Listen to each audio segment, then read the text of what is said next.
बहुत ध्यान से सुने। वैष्णव धर्म की 3 निष्ठाएं प्रधान हैं।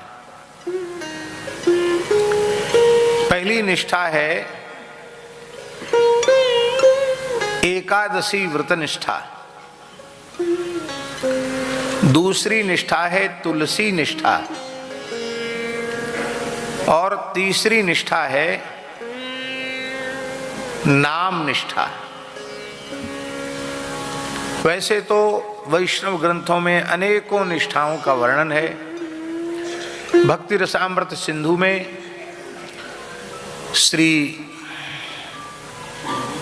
रूप गोस्वामी जी महाराज ने भक्ति की 64 प्रकार की निष्ठाओं का वर्णन किया है, लेकिन उनका यदि संक्षिप्त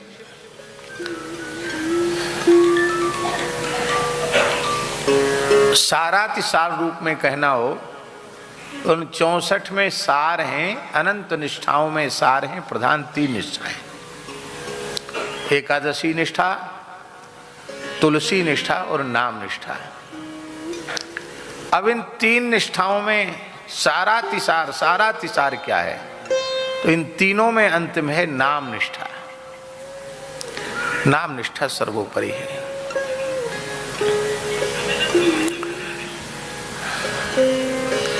जिस मनुष्य के जीवन में ये तीनों निष्ठाएं हैं, उसे पुनः किसी माता के जठर में प्रवेश नहीं करना होता है, पुनः उसे किसी माता के गर्भ में नहीं जाना पड़ता है। वह उसका शरीर अंतिम शरीर होगा, वह उसका जन्म अंतिम जन्म होगा। वो मनुष्य जन्म के चरम फल को प्राप्त करके कृतकृत्य हो जाएगा, धन्य हो जाएगा, कृतार्थ हो जाएगा। इसलिए जीवन पर्यंत इन निष्ठाओं का पालन करना चाहिए। बहुत से लोग एकादशी व्रत करते हैं और फिर उस व्रत का जब उद्यापन कर देते हैं तो फिर व्रत छोड़ देते हैं। कहते हमने तो एकादशी का उद्यापन कर दिया। तो एकादशी इस प्रकार का व्रत नहीं है कि उद्यापन करके उसका त्याग कर दिया जाए। उद्यापन वो व्रत के संपूर्ण फल की प्राप्ति के लिए है, जिसमें हमको वर्ष भर की एकादशियों का महात्म्य एक साथ सुनने को मिल जाए, सभी एकादशियों के पूजन का अवसर मिल जाए और ब्राह्मणों का, संतों का सम्मान करने का, उनकी पूजा करने का, उनको फलाहार और उनको पारण कराने का सौभाग्य मिल जाए। यही उसका प्रयोजन है। उद्यापन भी करना चाहिए, इस बहाने विशिष्ट पूजा का अवसर मिल जाता है। किंतु यदि सामर्थ्य है शरीर की तो एकादशी का त्याग कभी नहीं करना चाहिए। हमारे यहाँ धर्म शास्त्र में लिखा है, एकादशी की तिथि पर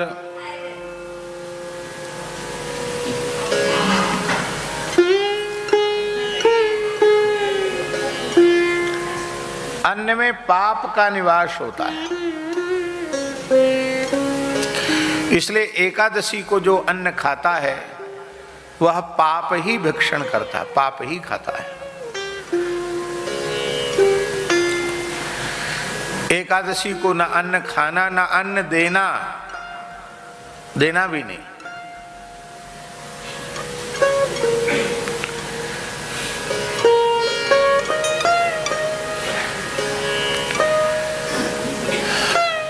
सर्वोत्तम पक्ष है कि प्रत्येक एकादशी निराहार हो। निराहार माने कुछ भी ग्रहण न किया जाए, जल भी ग्रहण न किया जाए। ये सर्वोत्तम एकादशी है।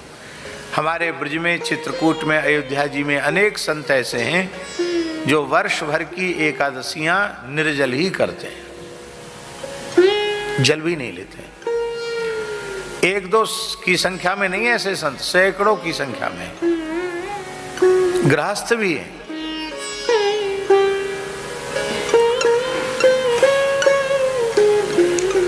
यदि सर्वथा निराहार व्रत संभव न हो तो जल पी करके व्रत करे। जलाहार से भी संभव न हो तो वेद लक्षणा भारतीय देसी गाय का थोड़ा दुग्ध ले ले, दुग्ध पी करके व्रत करे। दुग्ध से भी संभव न हो तो आपके स्वास्थ्य के अनुकूल जो फल हों उन फलों को खा करके आप व्रत करें। यहां तक तो ठीक है। और फलाहार के नाम पर बादाम का हलवा, मलाई के पुआ, लच्छेदार रबड़ी और सिंघाड़े का हलवा और क्या क्या चीज बनती, कूटू की पूड़ी हैं, पकौड़ी, साल भर में महीना भर में जितना नहीं खाया गरिष्ठ उतना एक दिन में खा लिया। यह एकादशी उत्तम नहीं है। हाँ, इतना जरूर है कि ऐसी एकादशी करने वाले अन्न खाने के दोष से बच जाएंगे, बस इतना है। पर एकादशी व्रत का कोई विशेष पुण्य उनको नहीं होगा।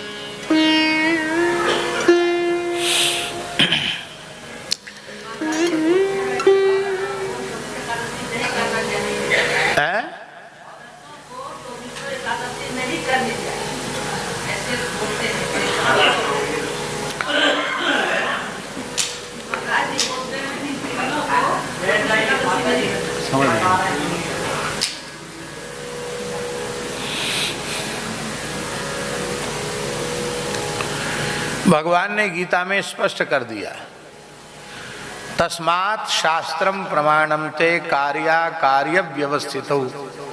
क्या करना क्या नहीं करना इसमें व्यक्ति विशेष प्रमाण नहीं है, किसी की लौकिक मान्यता प्रमाण नहीं है, इसमें शास्त्र ही प्रमाण है।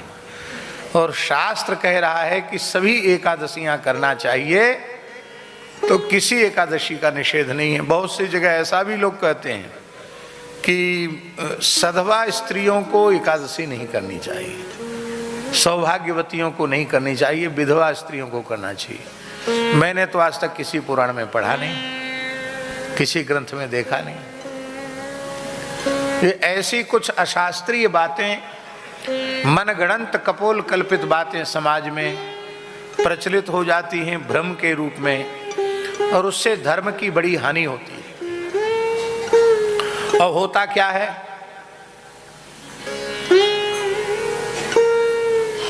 होता ये है कि एक वैश्य के यहाँ पंगत थी, प्रीति भोज। तो एक कुत्ता घूम गया उसमें पंगत में, कहीं से घुस गया। भोज भंडारे के समय कुत्ते जरूर पहुंच जाते हैं। तो पंडित जी बड़े नाराज हुए, उन्होंने कहा सब फेंकवाओ सामान। बोले कुत्ते ने छुआ थोड़ी, बोले छुए चाहे कुत्ता आ तो गया, बिल्कुल हटाओ सब सामान। वैश्य बेचारा श्रद्धावान था, उसने कहा चलो कोई बात नहीं, अब कुत्ते ही खाएंगे और क्या है। सब सामान उठवाया, सबको फेंकवा दिया। कुत्ते खाओ चाहे सुअर खाओ, कोई खाओ। दूसरी रसोई बनाएगी, ये लोगों ने पाया। यह बात अनुचित नहीं थी, कुत्ता घूम गया तो वस्तुतः वो खाने योग्य नहीं रहा, ठीक है, इसमें हमारा कोई विरोध नहीं है। लेकिन उन्हीं पंडित जी के यहाँ उनके लड़के के ब्याह के प्रीति भोज में एक कुत्ता घुस गया उनके यहाँ भी। अब वो संयोग की बात है, वो वैश्य भी व्यवहार के नाते वहां भोज में गया था। उसने हल्ला मचाया, कुत्ता घुसा कुत्ता घुसा। तमाम लोग हल्ला मचाने लगे, कुत्ता घुसा कुत्ता घुसा। अब हम लोग नहीं खाएंगे, कुत्ता घुस गया इसमें। पंडित जी बोले जरूर है तो बहुत बुरी बात, कुत्ता घुस गया, हम पोथी देखते हैं। तो उन्होंने पोथी देखी, बोले वाह किस रंग का कुत्ता था। बोले लाल रंग का था। वो वाह क्या कहना, बड़ा शुभ होता है, लाल कुत्तम परम उत्तम।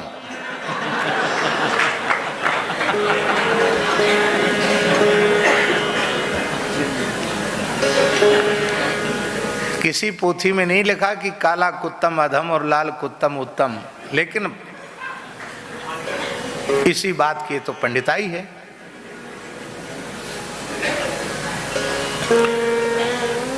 आप्त वाक्यम प्रमाणम, आप्त पुरुषों के वचन प्रमाण होते हैं। व्यास आदि ऋषि आप्त पुरुष हैं, उनके वचन प्रमाण हैं। आप्त का लक्षण क्या है स्वामी जी? आप्त का लक्षण है रागादि वसादपि यो नान्यथा वादी स आप्तः। रागादि के अधीन होकर भी जो शास्त्र विरुद्ध बात न कहे उसे आप्त कहते हैं।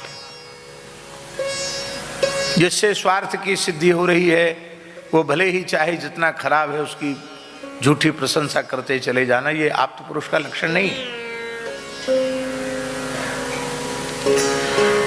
तो अनाप्त पुरुषों के वचन ही समाज में भ्रम को उत्पन्न करते हैं। इसलिए हमें शास्त्र को ही प्रमाण मान करके जीना चाहिए। 5 वर्ष की आयु से कम जिस बालक की या बालिका की आयु है, यदि वह व्रत नहीं करता है तो उसको दोष नहीं है एकादशी व्रत का। और 90 वर्ष से अधिक आयु हो गई है किसी की और उसको एकादशी नहीं बनती है, छूट गई एकादशी, तो उसको 90 वर्ष से अधिक आयु वाले वृद्ध को भी एकादशी छूट गई, उसका दोष नहीं है। अभी एक वृद्ध आकर यहां बैठे थे, प्रदीप जी के ताऊ जी, 99 वर्ष की आयु। क्यों आपने बताया 99 वर्ष की आयु, और अभी भी वो बिल्कुल ठीक थे। कोई बात होगी चले गए, बैठने में असुविधा हो रही होगी, लेकिन इस आयु तक चल फिर रहे हैं, ये बड़े प्रशंसा की बात। तो इस आयु में पहुंचने के बाद किसी का छूट जाए तो कोई बात नहीं। अथवा किसी के शरीर में इस प्रकार की बीमारी है कि उसे समय समय से दवाई खाने के लिए कुछ न कुछ खाना पड़ता है, तो ऐसा व्यक्ति व्रत करे और अपने स्वास्थ्य के अनुकूल आहार 1 बार 2 बार 3 बार दवाई उसको खानी है, इसलिए ग्रहण कर ले, तो उसको भी दोष नहीं है। इसलिए दोष नहीं है कि उस शरीर की आवश्यकता है। एक व्यक्ति, मलुकपीठ की बात है, एक व्यक्ति, उनका भगवत शरणागति संस्कार, दीक्षा संस्कार हो रहा था। थोड़े बुजुर्ग थे, 60-65 साल के ही होंगे, ज्यादा नहीं थे। वो बैठे बैठे लुढ़क गए, एकदम गिर गए, बेहोश जैसे हो गए। तो हमको लगा क्या हो गया, सुनते सुनते भाव आ गया, ऐसा कैसे हो गया। पर उनकी जो गृहिणी थी वो तुरंत सावधान हो गई और उन्होंने कुछ घोल के पिलाया, और जैसे ही पिलाया वो एकदम ठीक हो गए। बड़ा चमत्कार भैया, क्या दवाई पिला दी? बोले कुछ नहीं गुरुजी, इनकी शुगर कम हो गई थी, तो इनको मीठा घोल के पिला दिया और ठीक हो गए। तो शुगर कम क्यों हो गई? बोले दवाई खाते हैं, और यहाँ बता दिया कि जब तक संस्कार नहीं हो तब तक कुछ खाना पीना नहीं है, इसलिए इनको बेचारों को शुगर लो हो गया। तो भैया ऐसी कोई समस्या हो तो फिर शुगर की दवा लेने के लिए कुछ खाना आवश्यक है, तो जो व्रत के अनुकूल है वह खाकर के दवाई ले लेना चाहिए, पर एकादशी व्रत का त्याग नहीं करना चाहिए।